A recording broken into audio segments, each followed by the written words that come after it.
नमस्कार, कशिशयों देख रहे हैं आप और मैं सुष्मिता राज आपके साथ। बुलेटिन की शुरुआत बड़ी खबरों के साथ करते हैं। सम्राट कैबिनेट ने 19 एजेंडों पर मुहर लगा दी है। पेंशन भोगियों को सरकार का बड़ा तोहफा मिला है। महंगाई भत्ता 58 से 60% हुआ। 1 जनवरी से फैसला होगा लागू। अपराध नियंत्रण को लेकर भी बड़ा फैसला है। एसपी के 5 नए पदों का सृजन हुआ है। पूर्वी चंपारण, समस्तीपुर, मधुबनी में पद सृजित, वैशाली और सिवान में भी नए पद सृजित कर दिए गए हैं। तो कानून व्यवस्था को लेकर भी यहाँ पर बड़ा जो कह सकते हैं फैसला सामने आया है और इसी के साथ अब अधिकारियों के डीए को लेकर के भी ये बड़ा निर्णय सामने आया। अधिक जानकारी के साथ विशेष संवाददाता संजय फोन लाइन पर जुड़ गए हैं। संजय, क्या खास रहा आज इन 19 एजेंडों में? 2 प्रमुख बातें अब तक छनकर सामने आ पा रही है। देखिए, बिल्कुल सुष्मिता, 19 एजेंडों पर आज सम्राट कैबिनेट ने अपनी मुहर लगाई है और बिहार के सरकारी कर्मियों के लिए एक बड़ी खबर है। उनका डीए जो है फिर से बढ़ा दिया गया है, यानी महंगाई भत्ते में बढ़ोतरी की गई है और अब महंगाई भत्ता जो है 58% से बढ़ाकर 60% करने का सरकार ने फैसला लिया है। इस संबंध में वित्त विभाग की तरफ से जो एजेंडा थी उसको स्वीकृति दी है सम्राट कैबिनेट ने। इसके अलावा भी कई महत्वपूर्ण एजेंडों पर सरकार ने अपनी मुहर लगाई है। इलेक्ट्रिक जो वाहन है उनको बढ़ावा देने के लिए सरकार ने फैसला लिया है और परिवहन विभाग ने बिहार इलेक्ट्रिक व्हीकल पॉलिसी 2023 में संशोधन पर अपनी मंजूरी दी है। सरकार का लक्ष्य वर्ष 2030 तक नए वाहनों की कुल बिक्री में कम से कम 30% इलेक्ट्रिक वाहनों की हिस्सेदारी सुनिश्चित करना है। नई व्यवस्था के तहत वाणिज्यिक मालवाहक 3 पहिया और गैर वाणिज्यिक 2 पहिया एवं 4 पहिया इलेक्ट्रिक वाहनों की खरीद पर मुख्यमंत्री बिहार पर्यावरण अनुकूल परिवहन रोजगार योजना के तहत प्रोत्साहन राशि दी जाएगी।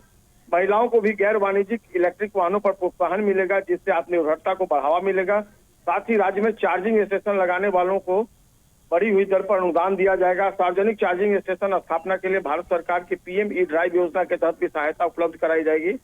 इसके अलावा बिहार सरकार ने राज्य को आर्टिफिशियल इंटेलिजेंस हब बनाने की दिशा में एक बड़ा स्टेप लिया है। आज की कैबिनेट के माध्यम से सूचना प्रौद्योगिकी विभाग ने बिहार आर्टिफिशियल इंटेलिजेंस मिशन के तहत global finance technology network Singapore को राज्य में एआई, पारिस्थितिकी तंत्र, कौशल विकास और नवाचार को मजबूत करने के लिए चयनित किया है।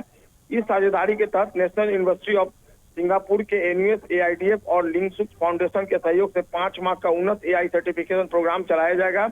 अगले 5000 में 7000 विद्यार्थियों को एआई और नई जो तकनीक होगा उसका प्रशिक्षण दिया जाएगा। इसके साथ ही आर्यभट्ट टेक्नोलॉजी ऑब्जर्वेटरी नाम से एक एआई कॉमन इनवाइव डिजिटल सैंडबॉक्स प्लेटफॉर्म बनाया जाएगा, जिससे 100 से अधिक स्टार्टअप को लाभ मिलेगा। तो ये भी एक बड़ा फैसला लिया है सरकार ने। और बिहार सरकार के शिक्षा विभाग की अगर सुष्मिता आप बात कर लें तो बड़ी कार्रवाई की गई है। भोजपुर आरा के तत्कालीन जिला कार्यक्रम पदाधिकारी मोहम्मद इरशाद अंसारी को सेवा से बर्खास्त कर दिया गया है। विभागीय जांच में उनके खिलाफ वित्तीय अनियमितता का मामला सामने आया था।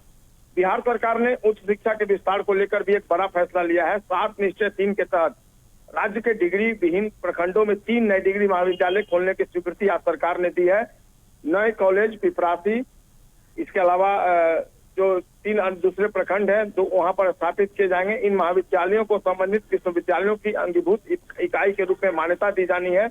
सरकार ने प्रति कॉलेज 44 पदों के हिसाब से कुल 132 शिक्षक एवं शिक्षकेतर पदों के सृजन को भी आज अपनी मंजूरी दी है। तो निश्चित तौर पर यह भी एक बड़ा फैसला है। कई जो दूसरे फैसले हैं सरकार ने वो भी लिए हैं और ये सब जो फैसले हैं ये कहीं न कहीं जो आम लोगों के हित से जुड़े हुए फैसले हैं उस पर सरकार ने अपनी मुहर लगाई है। इसके अलावा एक मैं आपसे चर्चा कर देना चाहूंगा, एक और एजेंडा जो सरकार ने कहा है। सरकार ने बिहार सरकार ने वैशाली जिले में बड़े औद्योगिक और शैक्षणिक विकास का रास्ता साफ कर दिया है। उद्योग विभाग ने औद्योगिक क्षेत्र विस्तार के लिए प्रक्रियाधीन तकरीबन 1243 एकड़ जमीन में 100 एकड़ जमीन पर national institute of food technology और मैनेजमेंट की स्थापना करने का फैसला लिया है। भारत सरकार के खाद्य प्रसंस्करण उद्योग मंत्रालय को निःशुल्क ये जमीन जो है वो उपलब्ध कराई जाएगी। इसके साथ ही भूमि चयन पर अंतिम निर्णय के लिए आधारभूत संरचना विकास प्राधिकार पटना के निदेशक पार्षद को अधिकृत किया गया। तो ये भी एक बड़ा फैसला है जिस पर सरकार ने अपनी जो मुहर है वो लगाई है। एक महत्वपूर्ण फैसला है सुष्मिता, गृह विभाग की तरफ से। गृह विभाग ने बिहार की कानून व्यवस्था को मजबूत करने के लिए बड़ा प्रशासनिक फैसला लिया है। अपराध और सांप्रदायिक दृष्टि से अधिक संवेदनशील जो 5 जिले हैं वहां पर सरकार ने अब ग्रामीण अधीक्षक का पद जो है वो स्वीकृत कर दिया है आज। इसमें ईस्ट चंपारण है, समस्तीपुर है, मधुबनी है, वैशाली और सिवान है। तो निश्चित तौर पर ये कई जो फैसले हैं बेहद महत्वपूर्ण है और इसका कहीं ना कहीं फायदा जो है वो राज्य के आम लोगों को मिलेगा, जो निचले पायदान पर खड़े हैं उनको मिलेगा और विकास की दिशा में सम्राट सरकार लगातार अग्रसर है। आज की कैबिनेट से यह एक बार फिर से साबित हो गया है। जी सुष्मिता। बिल्कुल बिल्कुल संजय, आपने ठीक कहा। आज इस तरह से एजेंडों पर मुहर लगी है, ये जो अब कह सकते हैं कैबिनेट में फैसले सामने आए हैं, सीधे आम जनता से जुड़ रही है, उनकी योजनाओं से जुड़ रही है और आने वाले समय में किस तरह से बिहार और भी विकसित हो, इस पर मुख्यतः फोकस किया गया। बहुत शुक्रिया आपका संजय, हमारे साथ जुड़ने के लिए।